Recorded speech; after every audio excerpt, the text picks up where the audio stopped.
하나님께서는 순종하는 자들에게 은혜를 주시는 줄 믿습니다. 네, 순종함으로 기도하는 자들, 예배하는 자들, 찬양하는 자들, 경배하는 자들에게 하나님은 은혜를 주십니다. 오늘 우리가 함께 나눌 부분은 감사입니다. 감사 또한 주님께서 우리에게 순종하라고 말씀하신 것입니다. 그래서 순종을 명령하고 계세요. 감사하라. 그런데 이 감사의 명령에 순종하는 것이 쉽지 않습니다. 왜 그럴까요? 모든 일에 감사해야 하기 때문에 그렇습니다. 오늘 본문 말씀을 보면 모든 일에 감사하십시오라고 기록되어 있습니다. 모든 일. 저는 이 말씀을 보면서 그런 생각이 들더라고요. 이게 감사가 쉬운 일이 아니구나. 왜냐하면 예외가 없기 때문에, 모든 일에 다 감사해야 하기 때문에 어렵습니다.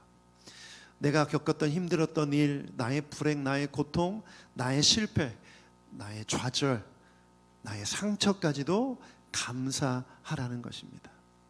우리가 알고 있는 일반적인 감사와 너무나 다른 거예요. 호의를 받았을 때, 친절함을 경험했을 때, 도움을 받았을 때, 좋은 일이 있을 때 감사하는 건 세상적인 감사의 의미죠. 이건 우리가 아주 쉽게 하는 것들입니다. 그런데 감사할 일이 없는데 감사하는 것은 쉬운 일이 아니죠. 감사할 일이 없는데 어떻게 감사해요? 지난주에 나눴던 기뻐할 일이 없는데 기뻐하는 것과 비슷한 겁니다. 그래서 하나님은 감사를 명령하고 계세요. 하나님께서 이 감사를 명령하신 이유가 무엇일까요? 어렵게 느껴지고 불가능하게 느껴지는 이 감사를 명령하신 데는 하나님의 뜻이 있습니다. 그 뜻이 뭐냐? 이렇게 순종하며 감사하는 자들에게 은혜를 주시기 위함입니다. 여러분, 저는 우리 교회 성도님들이 주께서 감사를 명령하신 대로 순종함으로 하나님이 주시는 은혜를 경험하게 되시길 축복합니다. 자, 그렇다면 질문이 생겨요. 어떻게 하는 것이 감사에 순종할 수 있는 것인가? 어떻게 하는 것이 모든 일에 감사할 수 있는 방법인가? 두 번째는 이렇게 감사할 때 하나님은 어떤 은혜를 주시는가? 첫 번째 질문입니다. 어떻게 감사할 수 있는가? 먼저 시편 말씀 두 구절을 함께 나누고 싶은데요. 시편 118편 1절 말씀 함께 읽어보겠습니다. 시작. 주님께 감사하여라. 그는 선하시며 그의 인자하심이 영원하다. 시편 107편 31절 함께 읽어보겠습니다. 시작. 주님의 인자하심을 감사하여라. 사람에게 베푸신 주님의 놀라운 구원을 감사하여라. 여러분, 여기 보면 감사를 명령하신 뒤에 나오는 감사의 이유에 주목할 필요가 있습니다. 왜 감사하라고 명령하죠? 주님의 인자하심이 영원하기 때문에, 주님이 선하시기 때문에. 무슨 뜻입니까? 감사의 명령에 순종하기 위해 우리는 무엇을 생각해야 되냐면 하나님의 성품을 생각해야 한다는 것입니다. 그러니까 우리가 감사한다는 것은, 주께 감사한다는 것은, 모든 일에 감사한다는 것은 하나님의 성품에 대해 감사한다는 거예요. 내게 일어난 모든 일들 때문에 감사하는 것이 아니에요. 더 높은 차원, 더 깊은 차원의 감사는 하나님의 성품에 감사한다는 거예요. 그러므로 우리가 얼마나 하나님의 성품을 신뢰하느냐에 따라서 감사를 할 수 있느냐 없느냐가 달려있는 거예요. 여러분, 하나님은 신실하심을 믿으십니까? 여러분이 지금 재정적 위기에 있어도 하나님은 신실하시다는 걸 믿습니까? 그러면 감사할 수 있는 거예요. 지금 어렵고 힘들어도. 여러분이 지금 처한 상황이 너무나 어렵고 힘든데 하나님은 선하시다는 것을 믿으십니까? 지금 내가 불행하다고 느껴지고 슬픔과 절망 가운데 있는데 하나님은 선하시다고 믿는다면 내가 지금 이 상황 속에서도 그분의 성품 때문에 감사할 수 있는 거예요. 여러분, 이것이 감사에 순종할 수 있는 방법입니다. 그러므로 결국 순종은 믿음에 달려 있어요. 여러분이 하나님을 얼마나 믿느냐, 그분의 성품을 얼마나 신뢰하느냐에 따라서 내가 지금 처한 상황 속에서도, 불행하다고 느끼고 어려운 상황 속에서도 하나님에 대해, 하나님의 성품을 믿고 감사할 수 있는 것입니다. 저는 여러분이 하나님의 성품을 온전히 신뢰하는 여러분이 되길 축복합니다. 두 번째는 하나님이 하신 일에 대해서 감사하는 것입니다. 오늘 하나님의 성품에 대해서만 말하는 것이 아니라 시편 말씀은 하나님이 하신 일들에 대해서 말하고 있어요. 시편 136편 말씀을 보면 5절부터 9절까지 말씀 함께 읽어보겠습니다. 시작. 지혜로 하늘을 만드신 분께 감사하여라. 그 인자하심이 영원하다. 물 위에 땅을 펴놓으신 분께 감사하여라. 그 인자하심이 영원하다. 큰 빛들을 지으신 분께 감사하여라. 그 인자하심이 영원하다. 낮을 다스린 해를 지으신 분께 감사하여라. 그 인자하심이 영원하다. 밤을 다스릴 달과 별을 지으신 분께 감사하여라. 그 인자하심이 영원하다. 지금 읽은 말씀을 이렇게 요약할 수 있습니다. 창조주 하나님께 감사하라. 하나님은 세상을 창조하신 하나님이신 줄 믿습니다. 이것은 하나님이 하신 일이죠. 그래서 우리가 이 세상을 살면서 주님께 감사하기 위해 주님이 이루신 일들을 기억하고 믿고 기억하고 고백할 필요가 있어요. 시편 107편 31절도 이렇게 고백하고 있습니다. 함께 읽어보겠습니다. 시작. 주님의 인자하심에 감사하여라. 사람에게 베푸신 주님의 놀라운 구원을 감사하여라. 하나님은 우리에게 구원을 베풀어 주신 줄 믿습니다. 하나님이 이루신 그 구원에 감사하라는 거죠. 하나님이 하신 일들에 대해서 감사하라. 창조하신 이 세상을 보며 감사하고 내게 베풀어 주신 구원을 인해 감사하라. 여러분, 이것이 감사의 기초입니다. 감사의 기본이에요. 이것부터 시작하는 거예요. 우리가 수학을 잘하기 위해서는 산수부터 시작해야 되죠. 1 더하기 1부터 시작해야 돼요. 감사에 순종하기 위해서는 가장 기초가 되는 하나님이 하신 일들에 대해서 감사해야 돼요. 창조하신 이 세상을 보며 감사할 수 있어야 되고, 구원받은 것에, 예수 그리스도를 통해 구원받은 것에 대해서 감사할 수 있어야 돼요. 이것에 대한 감사가 없이 내가 힘들고 어려운 상황 속에서, 어떤 상황 속에서 감사한다? 이건 불가능한 일이에요. 기초가 없기 때문에 할 수 없는 일입니다. 그러므로 여러분, 나를 존재하게 하신 하나님의 은혜에 대해서 감사한 여러분 되길 축복합니다. 내가 땅에 발을 딛고 살아가고 숨을 쉬고 살아가고 하늘을 느끼고 바라볼 수 있는 그런 존재로 이 땅에 태어난 것에 대해 감사하십시오. 이것이 안 되면 다른 어떤 일에도 감사할 수가 없어요. 여러분, 이것부터 시작하셔야 됩니다. 이번 추석 명절에 저희 가족들과 함께 예배를 드렸습니다. 이번 주 추석 명절 예배는, 가족 예배는 제 동생이 목회자여서 동생이 인도했는데, 예배 끝나고 나서 한 사람씩 돌아가면서 감사 제목을 나누자고 했어요. 우리 조카들도 나름대로 자기 감사한 일들을 억지로 짜내서 얘기했고, 이제 순서가 저희 아버지 순서가 됐는데, 저희 아버지가 막 그 표정이 뭐라죠? 눈물이 글썽글썽이시면서 안면 근육이 막 떨리시면서 감사 고백을 했는데, 그 내용 때문에 저희 모두가 너무 감동을 받았어요. 저희 아버지는 고아로 자랐습니다. 저희 할아버지가 일찍 돌아가시고 할머니는 재혼하시는 바람에 작은 할머니 집에 맡겨졌어요. 그런데 저희 할아버지가 공산주의, 그 당시 소위 빨갱이가 되시는 바람에 저희 작은 할아버지가 강제로 입대하게 됐어요. 동네 소문이 흉흉하게 나기 시작한 거예요. 이걸 잠재우기 위해서는 내가 입대를 해서 전쟁에 나아가야 된다. 그래서 작은 할아버지가 전쟁에 나가셨어요. 거기서 의가사 제대를 하시고 아주 작은 기도원 성경 하나를 들고 오셔서 동네에 교회를 세우시고, 그 교회를 통해서 모든 가족들이 복음을 듣게 됐는데, 그 과정 가운데 우리 큰할머니는 아들 둘이 그렇게 된 것에 대해서 너무나 힘드셔서 결국 매일 큰 장손이었던 저 아버지를 때리셨던 거예요. 학교를 제대로 다닐 수가 없었죠. 국민학교 마치고 대전으로 오게 됩니다. 자전거 포에서 일하는 것을 비롯해서 공장, 여러 가지 일들을 전전하면서 10대를 아주 힘들게 지내셨어요. 어렵게. 그리고 이제 성인이 돼서도 많은 돈을 벌지도 못하고, 또 변변한 직장도 갖지도 못하고, 결국 외국인 노동자 근로자로 가셔서 일하시고, 그걸로 저희를 부양하시고 먹여 살리셨어요. 누가 봐도 누가 봐도 힘든 삶을 사셨어요. 정말 어려운 삶을 사셨어요. 그런데 이렇게 말씀하시는 거예요. 내가 이렇게 힘들고 어려운 삶을 살았어도 지금 돌아보니 나를 낳아주신 부모님께 감사하다. 그런 고백을 하시는 거예요. 근데 그 표정과 그 감정이 너무나 진심으로 느껴져서 제 마음에 큰 감동으로 다가왔어요. 사실 저도 어린 시절 그렇게 편안하게 자라지 못했어요. 물론 아버지가 힘드셨으니 저도 힘들었죠. 그 모든 과정을 저는 잘 알고 있기 때문에 이 고백이 너무나 의미가 있는 거예요. 그런데 저희 아버지가 예전에 안 그러셨거든요. 늘 항상 가진 게 없어서, 부모 잘못 만나서, 내가 이 고생을 한다, 내가 돈이 조금만 더 있었더라면, 내가 물려받은 재산이라도 있었더라면, 내가 땅떼기 조금이라도 있었더라면 내가 이렇게 살지 않을 텐데. 정말 이런 불평하시는 말씀을 정말 어려서부터 많이 들었어요.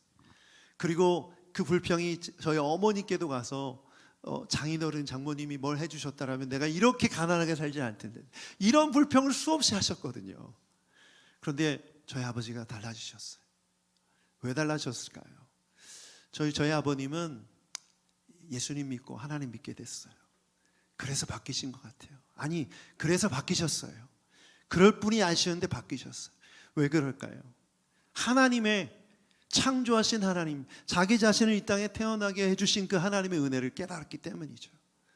여러분, 감사의 시작은 이것부터예요.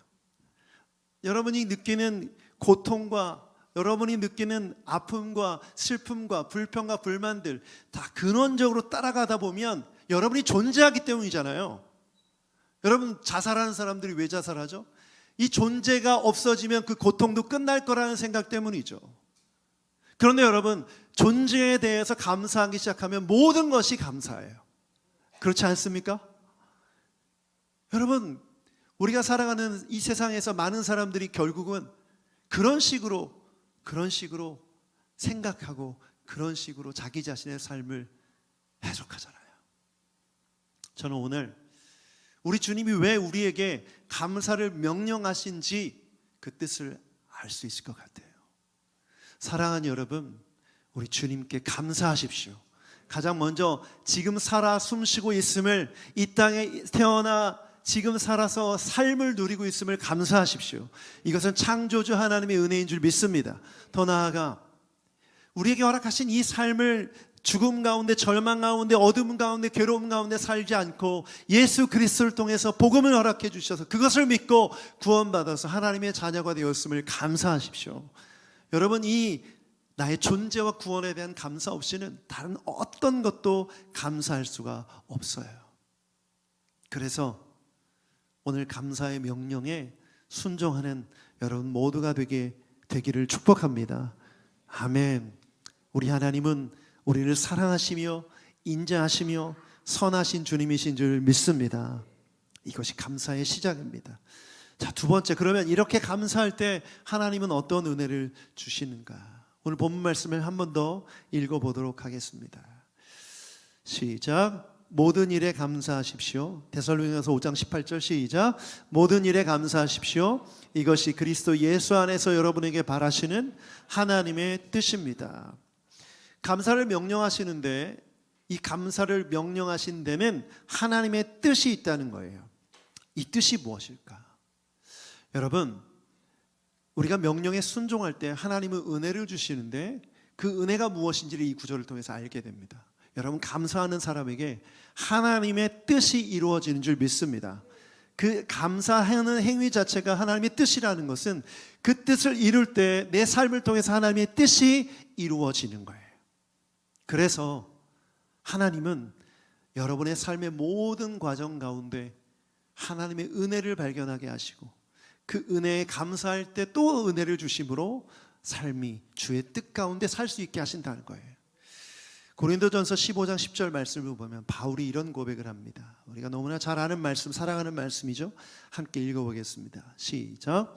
그러나 나는 하나님의 은혜로 오늘의 내가 되었습니다. 나에게 베풀어 주신 하나님의 은혜는 헛되지 않았습니다. 나는 사도들 가운데 어느 누구보다 더 열심히 일하였습니다. 그러나 나는 이렇게 한 것은 내가 아니라 나와 함께 하신 하나님의 은혜입니다. 아멘. 자, 오늘의 나, 지금의 나는 하나님의 은혜로 된 것입니다. 그런데 주님의 뜻에 순종하기 이전에 바울은 어땠죠? 고린도전서 15장 9절을 보면 이렇게 고백하고 있어요. 바로 앞전의 말씀이에요. 함께 읽어보겠습니다. 시작. 나는 사도들 가운데 가장 작은 사도입니다. 나는 사도라고 불릴 만한 자격도 없습니다. 그것은 내가 하나님의 교회를 박해했기 때문입니다. 살기를 가지고 예수님을 믿는 자들을 잡아 죽이기 위해 다녔던 바울이에요. 그는 이렇게 고백해요. 나는 죄인 중에 괴수다. 하나님의 교회를 박해했던 사람이다. 그 시절에는 하나님의 은혜도 모르고 그러니 하나님께 감사할 수도 없었던 사람이었어요. 그렇게 살다가 예수님을 만난 이후에 그는 주의 종으로, 주의 사도로 복음을 전하게 됩니다. 그리고 그렇게 산 삶을 하나님의 은혜로 지금의 내가 되었다고 고백합니다. 예수님 믿기 전에는 하나님의 은혜 없이 자기 의지와 뜻과 자기 주장으로 핍박하며 죽이며 사람 죽이며 살아갔는데 이제는 하나님의 은혜로 살아가고 있다라는 고백이에요. 그러면서 나는 사도들 가운데 어느 누구보다도 열심히 일했습니다. 왜? 큰 죄에서 구원받는 사람이기 때문에, 나 같은 살인자를 구원해 주셨기 때문에 이 목숨, 주님의 은혜로 받은 이 목숨 다해 주의 사명에 헌신한 것입니다. 그래서 이렇게 고백하는 거예요. 나는 은혜 없이는 살 수 없던 사람입니다. 지금 내가 이렇게 사역하는 것은 주님의 은혜라고 고백하는 것이죠. 여러분, 저는 이 말씀이 우리가 하나님 앞에 감사할 때 받을 수 있는 은혜가 무엇인지를 알게 됩니다. 여러분, 바울 사도가 주의 복음을 전하기 위해 받았던 핍박과 고통을 한번 생각해 보십시오.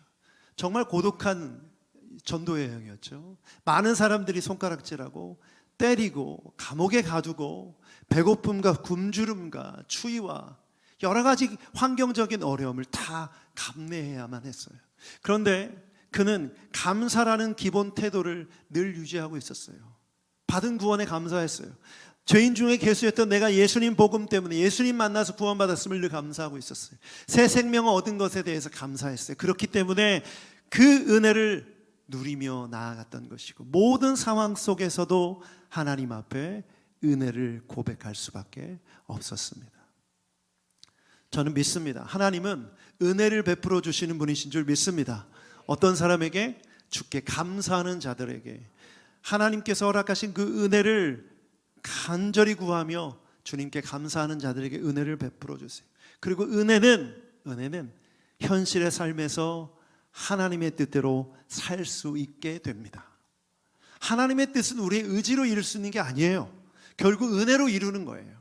모든 일에 감사하라, 이것이 하나님의 뜻이라는 것은 우리가 감사할 때 하나님의 은혜를 부어주시고 은혜를 받은 자만이 하나님의 뜻을 이룰 수 있기 때문에, 그래서 우리는 모든 일에 감사할 수 있는 그런 영적인 수준에까지 나아갈 수 있는 것입니다. 여러분, 그래서 자기 자신을 한번 돌아보십시오. 나는 감사하는 사람인가? 혹시 여러분 자신의 존재에 대해서 부정하고 싶은 분들 계세요? 자녀들에게 이런 말 들어보지 않으셨어요? 왜 날 낳아서 이렇게 힘든 삶을 살게 하느냐? 저는 많이 들어봤어요. 할 말이 없더라고요. 자신의 존재를 부정하는 자녀에게 할 말이 없더라고요. 그때 제가 했던 말은, 하나님께서 너를 이 땅에 태어나게 해주셨다. 물론 받아들이지 않죠. 받아들이지 않아요. 그런데 여러분, 이것을 받아들이지 못하면 여러분의 삶은 고통이 끝나지 않아요. 그 어떤 재물과 그 어떤 명예와 그 어떤 부를 얻어도 여러분은 끊임없이 행복한 삶이 아닌 불행한 삶을 살 수밖에 없어요. 존재에 대해서 감사하는 주님의 명령을 순종할 때 결국 우리의 삶은 모든 것이 다 은혜로 해석됩니다. 내가 겪는 고통과 아픔까지도, 내가 겪는 모든 어려움도 하나님의 은혜로 해석돼요. 결국 감사는 하나님의 은혜를 담는 그릇과 같은 것입니다. 여러분, 주님께서 은혜를 풍성하게 주시는 분이신데 우리가 감사하는 만큼 그 은혜를 받을 수 있는 준비가 된다는 것이죠. 그런데 감사하지 않는 사람에게는 하나님의 은혜를 부어주셔도 그 은혜를 담을 수가 없는 것입니다. 감사할수록 우리 그릇이 더 커지는 것이죠. 그래서 내가 신앙생활을 잘하고 있는지 아닌지를, 내가 감사의 고백을 하나님 앞에 드리고 있는지를 돌아보면 알 수 있는 것입니다. 사랑하는 여러분, 모든 상황에 감사하십시오. 그러면 여러분의 마음의 그릇이 커지게 됩니다. 그리고 그 그릇에 하나님이 부어주시는 은혜를 담아주셔서 받아서 넉넉히 힘들고 어려운 상황을 이겨내게 하실 줄 믿습니다. 그런데 감사하지 않을 때 우리의 마음의 그릇은 점점 작아집니다. 하나님이 은혜가 풍성하신 분이시지만 그 은혜를 담기에 부족한 그릇은 아무리 많이 부어주셔도 담을 수가 없는 것이죠. 저는 그래서 오늘 주일 예배를 통해서 여러분이 이런 결단부터 시작하셨으면 좋겠어요. 오늘부터 내가 감사할 제목을 생각해 보는 거예요. 가장 기초화되는 것이 뭐라고 했죠? 여러분의 인생, 삶, 존재에 대한 감사. 여러분, 그것에 대한 감사가 있기를 축복합니다. 그리고 더 나아가 내게 허락하신 예수 그리스도의 구원의 은혜에 감사하는 여러분 되기를 축복합니다. 그 다음에 이젠 한 차원 높은 차원의 그 수준의 감사로 나아갈 때 정말 내가 남들에게 고백하기도 힘든 나의 고통, 나의 상처, 내 아픔, 그것조차도 내가 감사하다고 고백할 수 있을 때 여러분은 하나님의 은혜를 받을 그릇이 점점 커지는 거예요. 저는 정말 감사합니다. 하나님께 감사해요. 저희 아버지의 그 간증을 통해서 저도 느끼는 바가 너무나 많았어요. 사실 제가 제 속에 일어나는 어떤 불평과 하나님에 대한 원망이 많았는데 그 모든 것들을 다 내려놓을 수 있게 되었어요. 내가 존재하지 않았다면 사랑하는 내 가정, 또 사랑하는 우리 새노래교회, 또 내가 누리는 하늘의 햇살과 또 푸른 자연과 숨쉬는 모든 공기들과 내가 느끼는 이 감정들, 이 모든 것들이 은혜로 다가오지 않았을 거예요. 너무너무 감사합니다. 지금 여러 가지로 힘든 삶을 살고 있죠. 감사 제목을 떠올리면 참 감사하기 힘든 일들이 많습니다. 유가는 계속 올라가고 경제는 힘들어지고 이자율은 올라가고 우리 청년들은 직장의 문제, 결혼의 문제, 여러 가지 암울한 삶이 앞에 놓여져 있어요. 불평하자면 한두 끝도 없어요.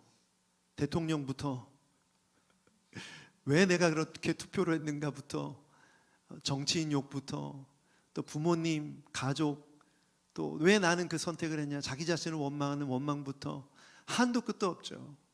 그런데 여러분, 감사하기 시작하면 우리의 생각이 바뀌기 시작하고 우리 그릇이 커지게 돼요.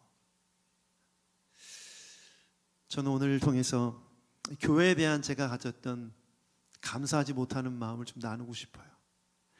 저는 아무래도 이 작은 교회를 경험해 보진 못해서 저의 몸에 배웠던, 목회자로서 배웠던 저의 생각들, 이 모든 것들이 이 새노래교회를 개척하면서 깨졌던 것 같아요. 그 과정 속에서 불평하는 마음이 생기더라고요. 하나님은 왜 나를 개척하게 하셔서부터, 왜 내가 목사가 되어서, 왜 그때 내가 신학교를 가는 바람에, 저 신학교 갈 때 목회자가 되려고 간 건 아니었거든요. 그러면 계속 근본적으로 타고 넘어가면 왜 내가 그 중학교에 가서, 그 미션 스쿨에 가서, 그 채플에 가게 돼서, 거기 가자고 했던 제 친구, 그 친구 걔를 왜 내가 거기를 만나서, 그 친구는 국민학교 동창이거든요.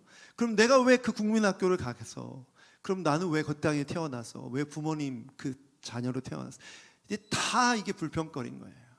거기에 꼬리에 꼬리를 물고 나아가는 거죠.